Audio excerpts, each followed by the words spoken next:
This episode is in partnership with Authority Magazine. Authority Magazine, a Medium publication, is devoted to sharing in-depth and interesting interviews featuring people who are authorities in business, pop culture, wellness, social impact, and tech.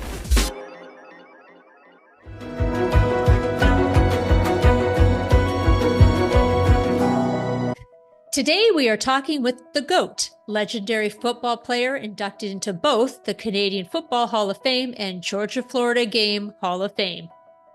Ben Zambiasi was a giant on and off the field. His playing career took him from Georgia to the Canadian Football League, but that was only the beginning of his story. Ben, welcome to Believe in People. Thank you, Amy. Nice to be here. Join you too. We're thrilled that you're here. Very excited. I wanted to ask you, what inspired you to pursue a career in football? Well, you know what? It was kind of found me. And because you go through stages, right? Of progression and so I started very young, kind of similar to if I was born in Canada, I probably would have been on skates and been a hockey player. But because I wasn't, and my dad was in the military, my first taste of putting the pads on was grade 3 in Germany. And I was a little bit big for my age, but I didn't make, age-wise, I wasn't eligible. But the football season had begun, and I was always seeing these kids practice football on my walk home from school in the area that we lived. It would be like our backyard. And one day I just stopped, and one of the coaches said, "Hey, are you on a football team?" And I said, "No. Do you want to be on one?" I said, "Yes." They said, "Okay." So we went down to the basement of I would call it like a condominium style living quarters, and he opened up the cage and fitted me up with a helmet, shoulder pads, thigh pads, knee pads, a pair of football pants, and I had running shoes on anyway at the time.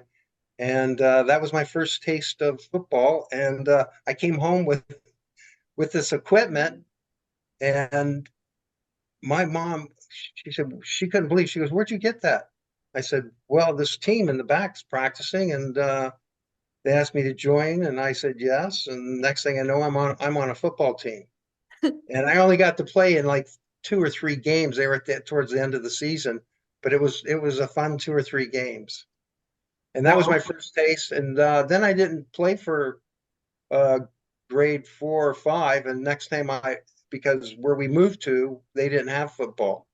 My dad got transferred. Well, actually, we went to Michigan, while my dad went to Vietnam for a year.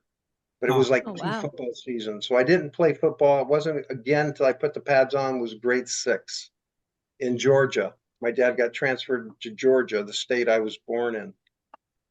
And that was the next taste of football, grade 6, 7, and 8. And it was good football. And everything had weight classes. So I'd outgrown a weight class after my first 2 years, grade 6, 7. And in grade 8, I went and played on an Air Force-based team that had a higher weight class. And then from there, my formative, really good years came right after that, when I went to high school, where I had really good coaching. I got to watch myself on video because they videotaped the football games, and they had training tapes.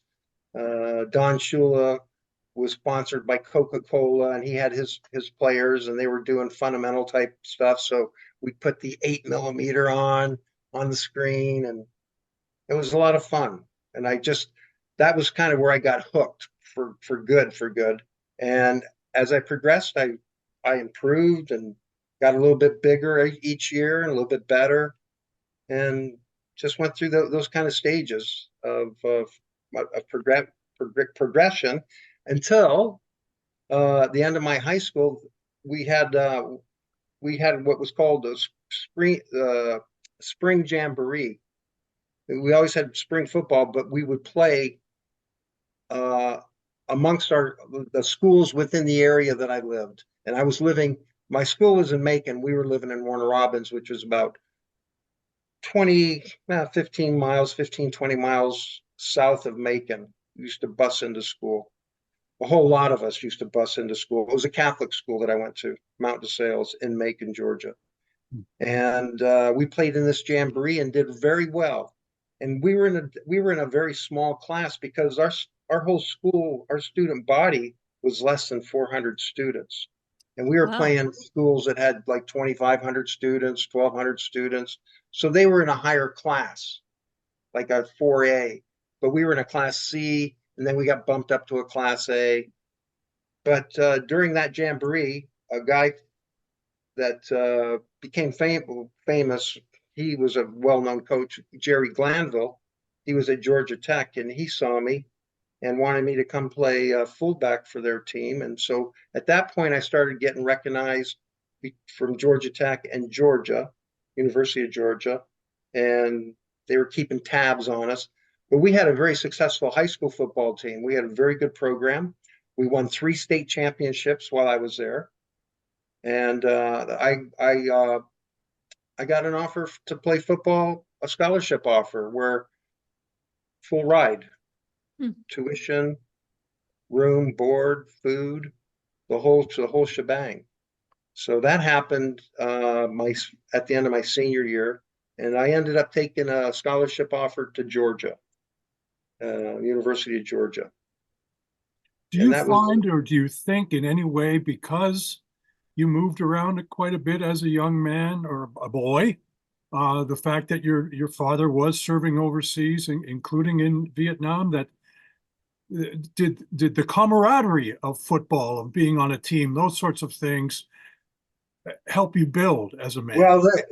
like I said, when I went to the high school level, grade 9, and it was a lot of discipline. It was a lot of camaraderie. It was a lot of teamwork. Teamwork makes the dream work. And we had a very, very successful football program, and that is kind of contagious. We had some good leaders. I had some very There was a lot of guys on that team that were seniors when I was a grade 9, and I made the varsity team my grade 9 year, and we lost our very first football game. And from that game, I never lost a football game after that, a high school football game. Um, I was undefeated at Mount DeSales, and we won the state championship that year. We were 13-1. The next year, we were 14-0. Then my dad got transferred to Germany, and I didn't play at that high school. I played in Germany on another football team, the Wiesbaden. We were the Wiesbaden Warriors, Mhm. and we did well there too. We didn't win the championship. We lost the championship game, believe it or not, 4-0, 2 safeties. Um, but I had a good year there. And then because my dad was stationed there, I wanted to stay at Georgia, but he said, no, you're going to come over and you're going to live over there with us.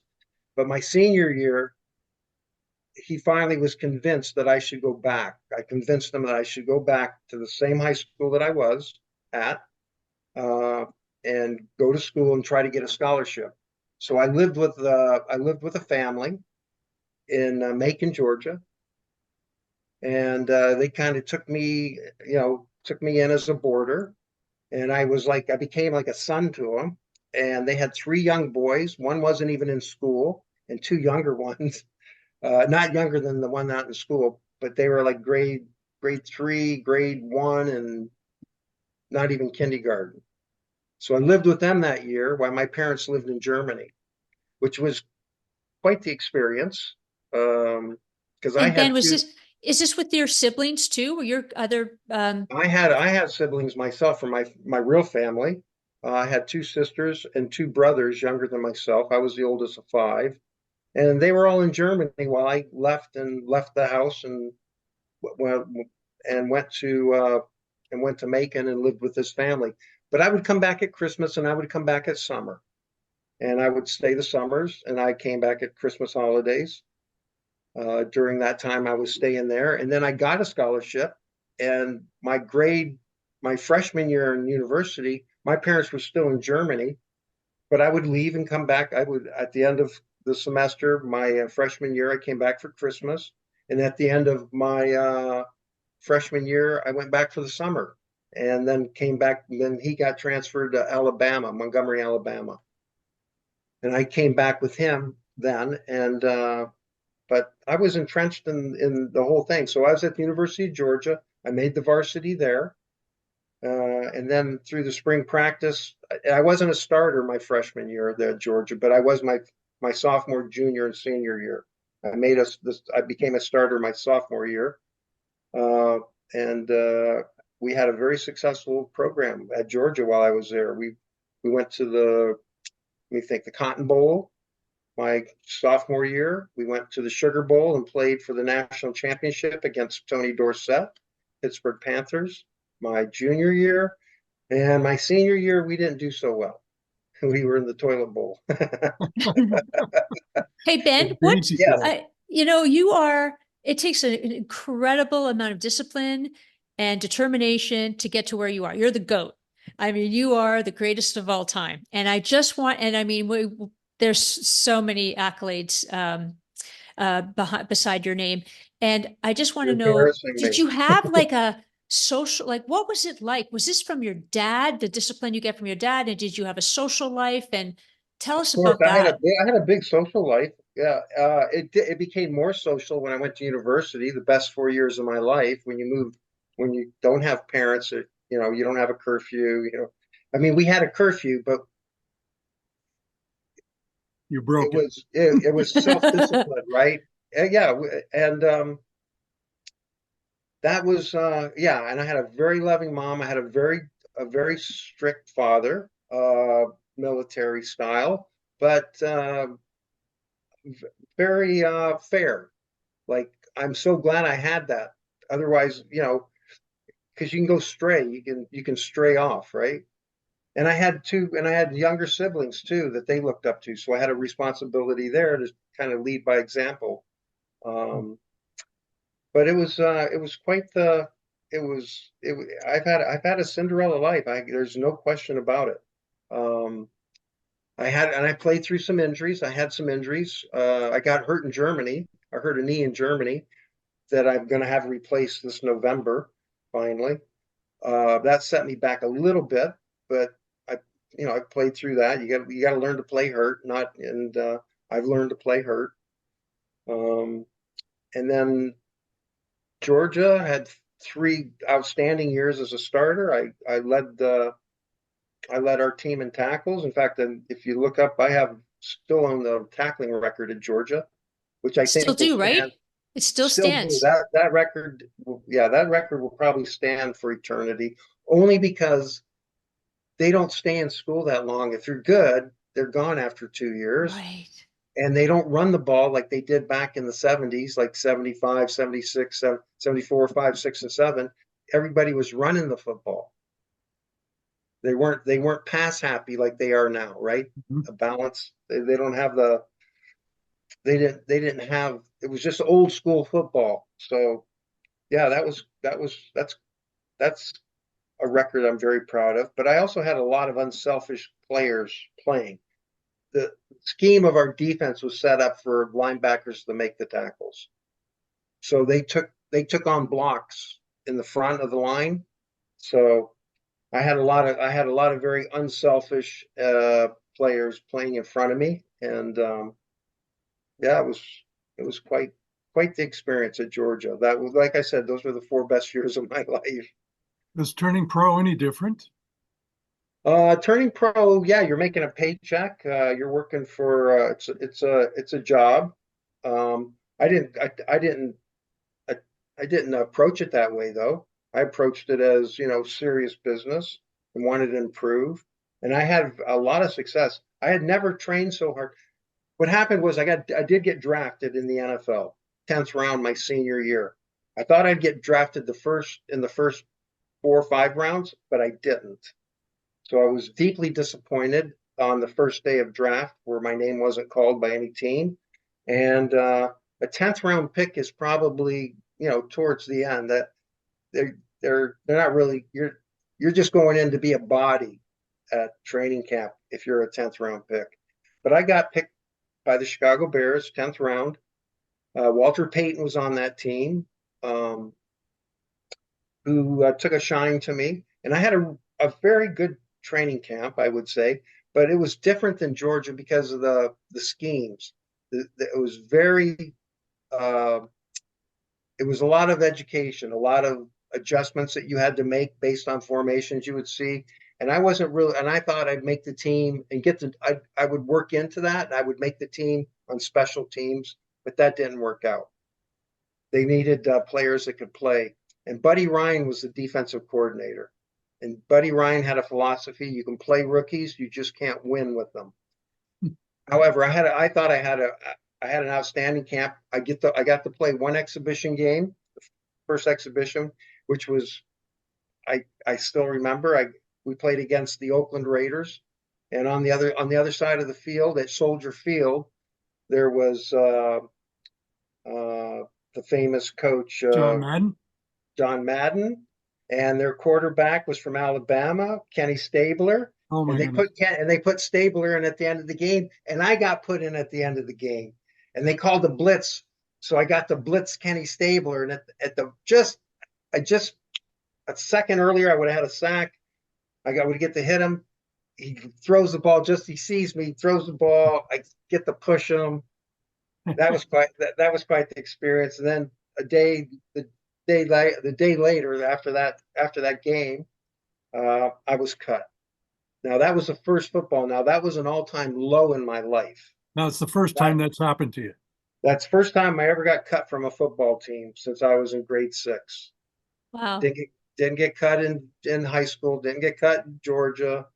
Not that you get cut, you're just not a starter. Yeah. And I wasn't expecting to be a starter my first year in the NFL, but I was expecting to make the team. And but I didn't. What happened? What happens when you get cut in the NFL? I don't know what it is like today, but you go what's called a waiver list. Yeah. So the waiver list back in '78 was you go out on waivers for 48 hours. Anybody can pick in the NFL can pick your contract up. They can claim you as property, their property, and agree to pay your contract that you had negotiated with the Bears. Nobody claimed me. Not that I had a huge contract. So I cleared waivers after 48 hours. And during that time, they were kind enough to let me stay at the dorm we were staying at. And we were in a place called Lake Forest, Illinois. Yep. And it was where it's about 4 miles up the road from where I am right now, actually. Is it? Alice Hall. And if you know how Lake Forest is a very wealthy community. They say per capita it was back in '78. They said it was the wealthiest. Yeah, that's why I live 4 miles south of it. Right. I hear all the hired help lives up there too. So I stayed at the dorm for 2 days, and I can't remember who the player personnel was, but he says to me, Ticats, have you ever heard of the Canadian Football League? And I said, I have heard of it. I had a couple of buddies at Georgia go up. In lieu of playing in the NFL, they went to Canada and played.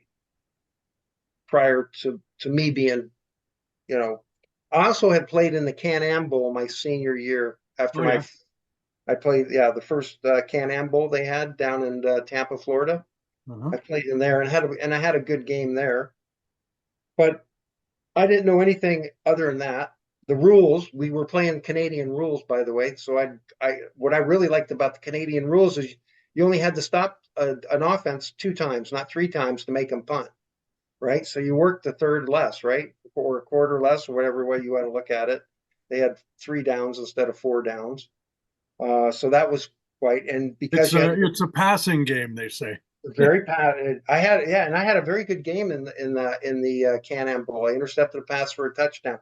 But it's funny because there was 2 bowl games I played in my senior year. Played in the Blue Gray and I played in the Can-Am Bowl. And in both those games, for some reason, the coaches really didn't take. Like, I wasn't that big. I was only 205 pounds, 208 pounds, right? So they were. You're tall, Ben. You're tall. I'm 6'1", but But what's funny is I wasn't starting on either one of those teams. I was a backup, an alternate on the blue gray game. And I did this. But I was backing up. So during the course of the game, it was early in the first quarter, about midway through, our defense was on the field, and I substituted myself in. I went in. Yeah, that's the story I wanted you to tell. This is Okay. great. So I wasn't starting, and there was a couple guys that were starting in front of me, but I was getting tired of sitting on the bench. I'd never sat on the bench for the last 3 years. So I substituted myself in. I ran on the field and took the guy that was playing that position out of the game. And when I went in, and I was on the end of I was like on the end of the bench on the sideline, and the coaches were down a little way. So I just ran in and motioned the guy out, because that's what we were kind of doing in practice. Okay, your turn, Ben, you get in there. I take a few reps at that. So I substituted myself. I did it in that game, and I did it in the Can-Am Bowl too. But once I substituted myself in, the other guy never came in and he was never told to come in, and he never did what I did to him. That's great. I know, wasn't that? That was awesome. Spunky. It was kind of sneaky, but at the same time, like I was making plays, like I was hitting guys. And at the end of that game, at the end of the blue gray game, which was played in Montgomery, Alabama, where my parents were stationed. So that was a cool thing. At the end of the game, the guy that I played across from, I think he was from where was he from? Washington?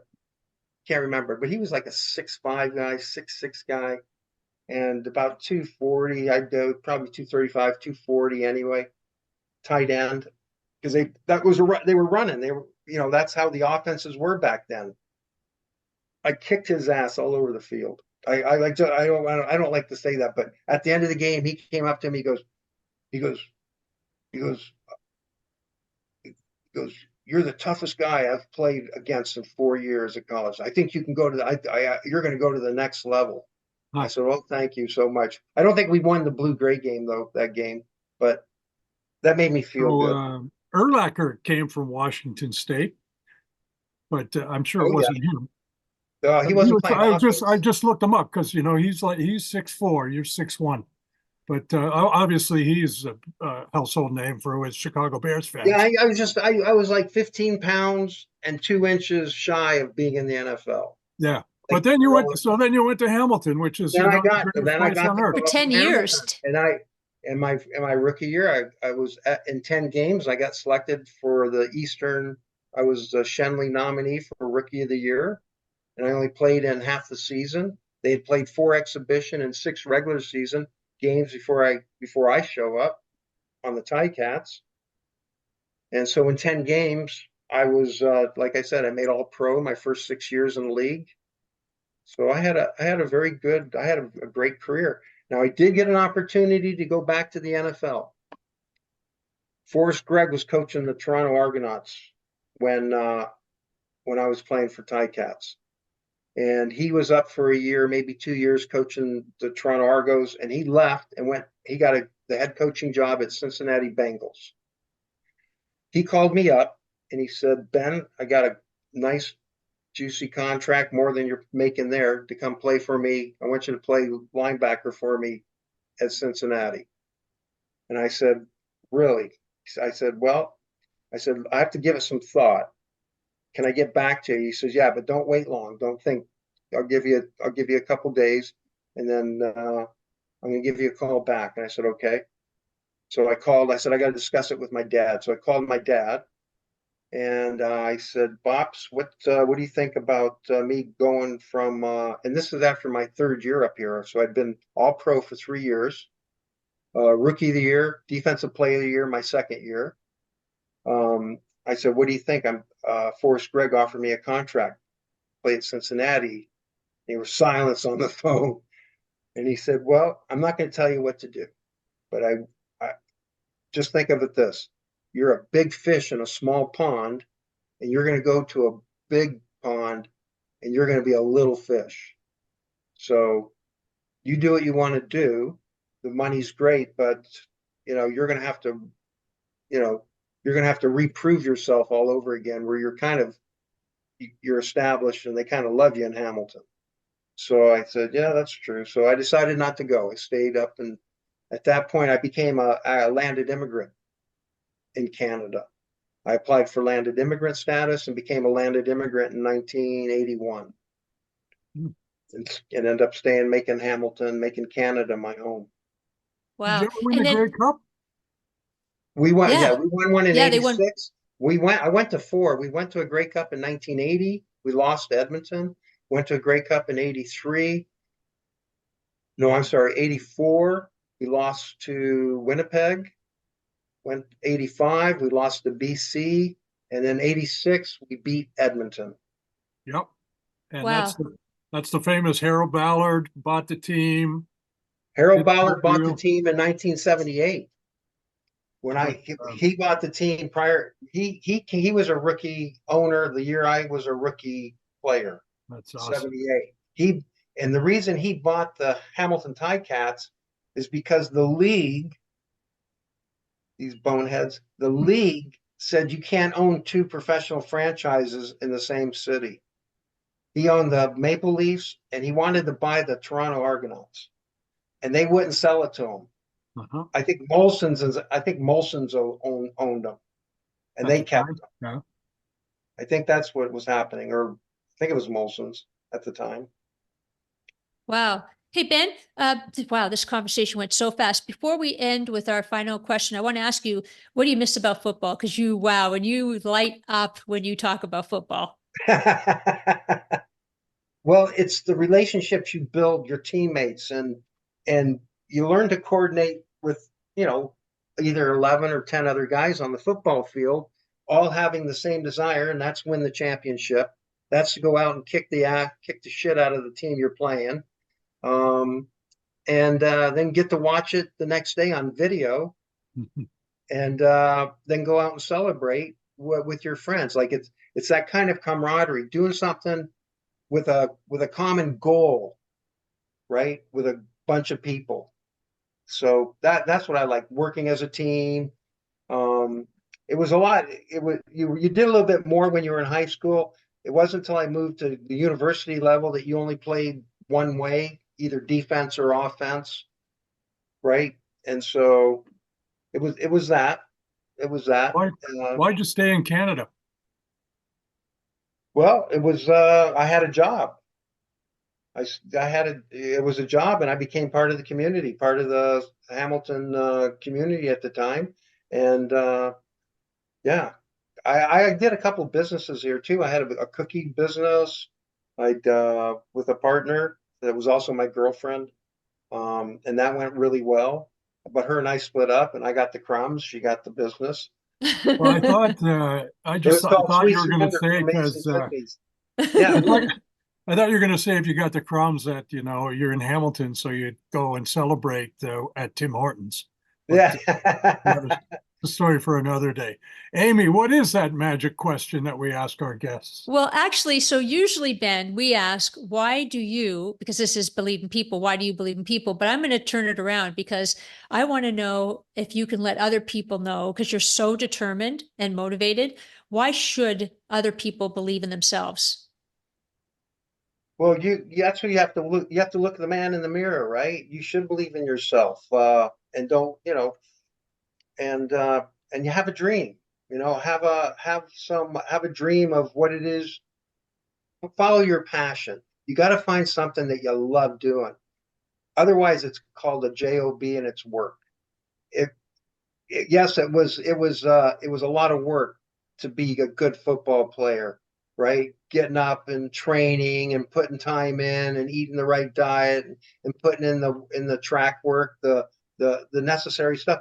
And but there's rewards at the end of that, right? And so the rewards is winning. The personal rewards are you get recognized if that's what you're into doing, which I really wasn't into the recognition as much as I was into winning championships. I got addicted to winning championships as a team, right?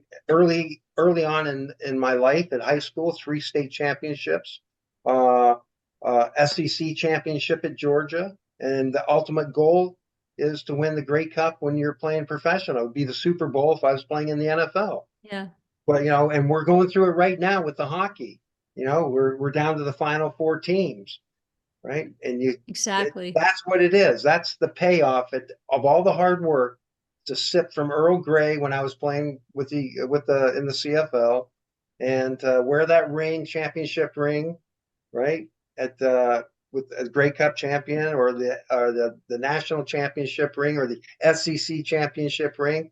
Those are all really something that you can hang your hat on and go, yeah, we did that together. That's amazing. Not individually, but as a group of people. As a team.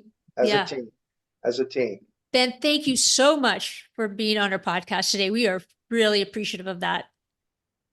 Hall of Famer. My pleasure. Hall of Famer, both here, CFL both in Canada and in Georgia, Florida, right? It was for Georgia, Florida. Yeah. Awesome. Yeah. Thank you. Thanks very much. Thank you.